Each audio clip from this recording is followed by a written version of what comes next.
mudanayaal iyo marweyn haddii aan u soo gudbo xaaladda dalkeenna waxaa habboon inaan milicsi kooban ku samayno siduu xaalku ahaa 3 sano ka hor markii aan xilka qabanaynay oo baarlamaankan la doortay waxaan la soconnaa in khawaarijtu aysan lahaa jirin magac sharciga islaamku qabo oo loogu yeero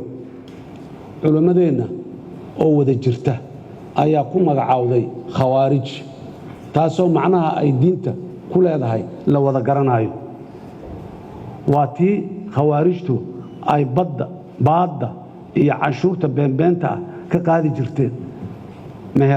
meherad kasta iyo xataa qofkii gurigiisa derbi ka dumay u dayactiranayo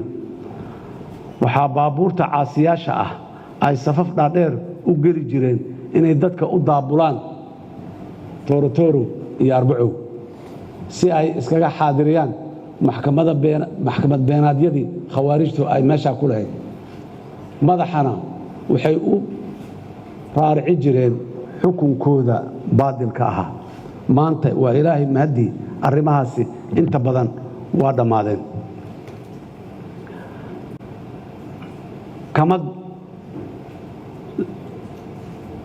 maanta xaalka dalku waa ka duwan yahay sidaas inkasta oo ay noo dhiman tahay guusha kama dambaysta ahayd oo guusha kama dambaystood aan gaari doonno insha allahu mar dhow maanta khawaarijta iyo madaxdooda waxaa lagu beegsanayaa meelo aad iyo aad u fogfog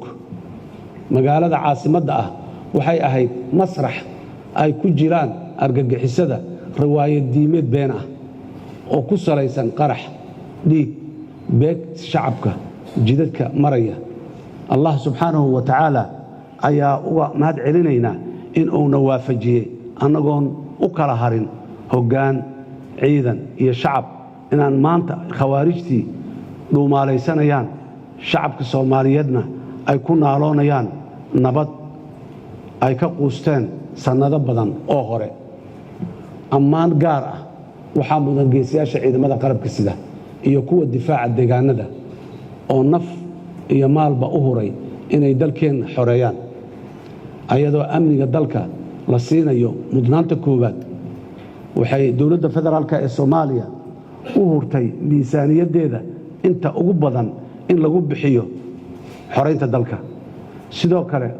waxaan garaacnay albaab kasta oo suurtagal noo ah si aan u tayayno ciidankeenna dhanka tababarka qalabaynta iyo hoggaaminta maanta wiilal soomaaliyeed ayaa wada diyaaradaha qumaatiga u kaca ee aynu kula dagaalanno khawaarijta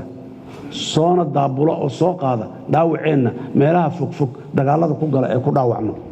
waxaan howlgelinnay ciidankeenna badda waxayna isticmaalaan tiknolojiyad casri ah mudanayaal iyo marweyn cadow waa xeelado badan yahay markii aan albaab ka soo oodnaba dariishad ayuu furtaa isku dirka beelaha faafinta dacaayadaha iyo abuurista khilaafaadka diimeed waa tabaha khawaarijtu ay rabaan inay ku sii noolaadaan markii ay ka quusteen goobihii dagaalka waxaan digniin gaar ah u diraynaa kuwa cadowga ku garab istaaga arrimahaas oo guracan ee aan kor ku soo sheegnay